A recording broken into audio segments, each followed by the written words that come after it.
coup, la question, est-ce qu'il faut go woke pour les créateurs? Pour les gros créateurs, ouais.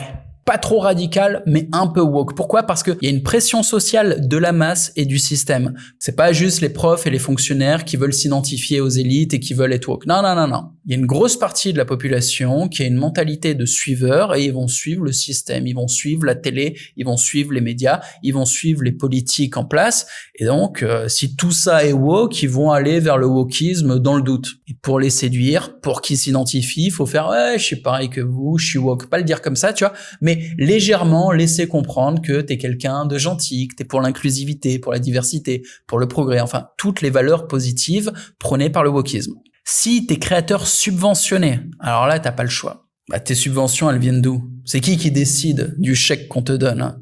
C'est des institutions qui sont porteurs de cette idéologie. Donc, t'es obligé de t'aligner, tu vois, sinon ils te rejettent, c'est normal. Et pour les petits créateurs, eh ben là, pour moi, c'est comme les fonctionnaires et les profs, on est dans du mimétisme absurde. Financièrement, c'est déficitaire et c'est un mimétisme de prestige. Et Tougan nous l'a enseigné, c'est le prestige versus le profit.